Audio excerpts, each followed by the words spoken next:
Welcome back to another video. Sit back, relax, enjoy the show. MeiaSoQuick with the uploads. Intro's over. Subscribe before you go.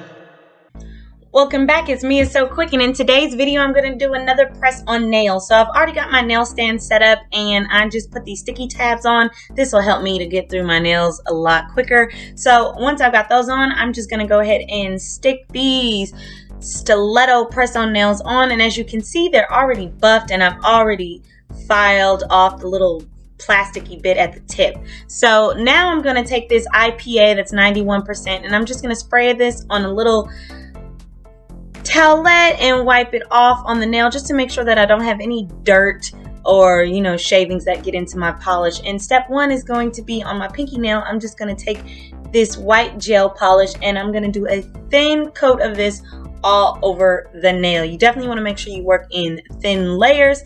Other than that, it might not fully cure. So once I've got that thin layer all over this nail, okay, yep, we see it. All right, now I'm going to take my finger and I'm just going to rub around all sides of the nail underneath along the edge, and that's just to make sure that nothing bulks up, and because it can really affect the shape of the nail, and gel tends to settle where it wants to settle. So next I'm just gonna go ahead and cure this. I got this nice little flash cure lamp off of Amazon, and sometimes it's just easier when I just want to cure on the go and move on. So next I'm taking this sponge and I'm applying some gray, and I'm also gonna blend it in with some white, and I'm gonna use this to stamp on the nail. Now I suggest if you want kind of like a less textured look, make sure that you get a sponge that's probably a little smoother. This was just kind of any old sponge I had and I used it. So I'm just going and patting this on the nail kind of up and down, back and forth, so I don't really get a harsh line between where the gray and the white meet, so it kind of gets an ombre effect. And then I'm gonna go ahead and cure that and repeat that same step again with applying another coat of the sponge onto that nail.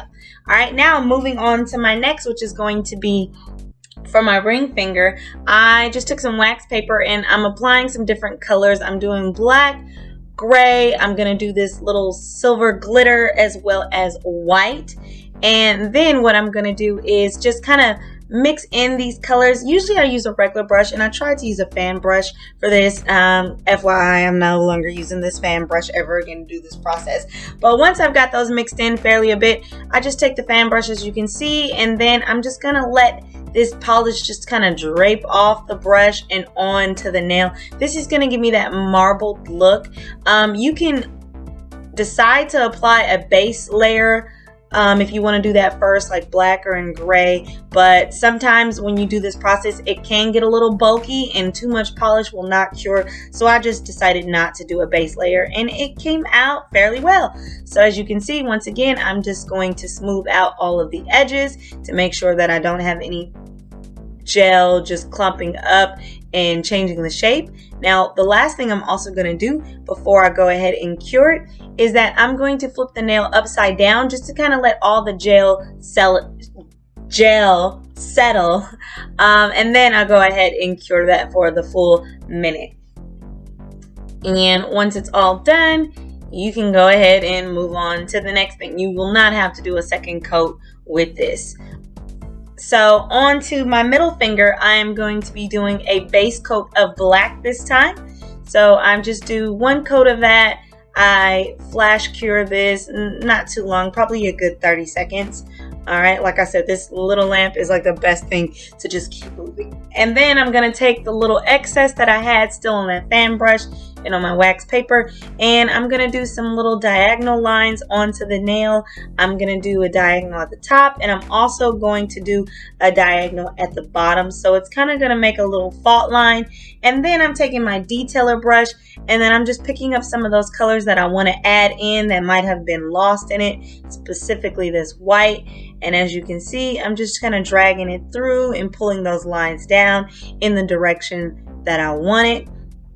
And once I have that, again, I'm just going to go ahead and cure this under the lamp for a full cure, and I'm ready to move on. Once it's fully cured, I'm taking this rhinestone glue gel and I'm applying it right to that middle section, so right where the marbling ends. So it's just 2 stripes down, leaving that whole black middle just kind of blank. And I'm going in with this silver foil, or silver leaf, if you will. And I'm just going to go ahead and do that and place that right on where I just applied that rhinestone glue gel. And I will tell you, this is a frustrating process. The best thing is to definitely cut up your little pieces beforehand. Have some scissors nearby. I didn't pull out my scissors, so this was making it a little bit even harder, and everything was sticking to my tweezers. But in the end, it turned out well. So once again, like I said, you just kind of place it on there and move it as best as you can into whatever shape. It doesn't necessarily have to be perfect. It's just kind of following the lines. And once I've got it all on there, as you can see, it looks pretty good, pretty good. And you can go ahead and flash cure that for 30 seconds. So now, at this point, I have done all my nails. You can see that I did the thumb the same way I did the pinky, and then for my index finger, I just did it all black. So you are good to just end here, or if you want to, be extra, because I'm going to be extra, let's go ahead and be extra. So first, I'm going to go ahead and top coat these. So I'm going to do shiny on some of them and matte on some other ones. So on my pinky nail, I'm going to go a shiny coat, and then as well on that ring finger, I'm also going to do a shiny coat.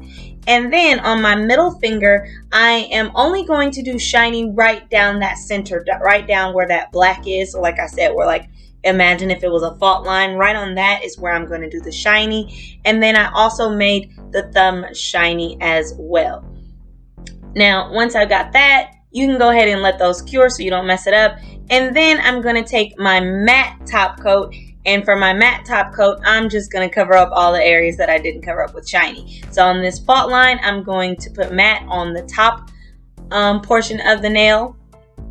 And I'm also going to make this black nail all matte. And then if you noticed, I forgot to do the bottom of this other fault line nail. So I'm just going to flip it around, works easier for me, and I'm going to apply a matte coat on the bottom of this nail. So when you see this nail, it's going to be like matte, shiny in the middle, and then matte again on the bottom. And it looks really, really cute. All right, so once you've got all of that, once again, you can go ahead and fully cure all these nails. Once again, I'm just using my little flashlight, but I do pop it in the lamp when I work on my next hand because I am doing 2 sets, as you can see here. All right, now I am going to apply some more rhinestone glue gel, and I'm just going to place some rhinestones on this thumbnail. And it looks really cute. I do suggest sometimes that you just plot down all the rhinestones just like down on a surface first, so that way you can play around with it, see if you like the designs, because once you put it on the nail, and it's kind of a lot harder to move it, and you don't really want to have like a lot of mess ups on the nail, if you will. So I always say just plot it out down, and then once you've got your design, then you can start picking them up and placing them on the nail. And I was good with this design, so I just went ahead and cured that really quick under my lamp. And this just only needs about like a good 30 seconds, if that long. So once I did that, I'm also taking, this is my ring finger, and for my ring finger, I am going to drill a hole in it. So you can see me, I just got this like little tiny drill, and I let it scratch, but because of the color, you can't even tell that I scratched it. So I just took this little pointed tip, and I'm just going to drill a straight hole. You want to make sure that it's wide enough so that your ring will fit, but you also want to make sure that you don't have it too far in the center to where your loop won't be able to loop around, or too close to the edge that, you kind of break through it. So I'm taking this little hook ring, if you will, and I'm just going to place that through the hole. And once I've got it through the hole, I'm just going to take these little clips, little pliers, if you will, and just pinch those together. This little pinching tool, and pinch it together, and there you go. That's my little ring. I must say, I like nail jewelry, what can I say? And that is it. I didn't show you guys my pinky, but on my pinky I did 2 black rhinestones, and I did some silver striping tape right down the center. And this is what the whole set looks like. For my opposite hand, I did the exact same design, except for I switched the matte and glossy. So if it was glossy on one nail on my right hand, it was matte on the other hand. And all together, I think this set came out beautifully. You can see some of these final pictures that I took with this look. And by all means, if you like the video, by all means, go ahead and hit that like. If you want to see any more designs, or if there's something I should attempt, go ahead and let me know in the comments. And thank you so much for watching, and I hope to see you in the next one. All right, bye.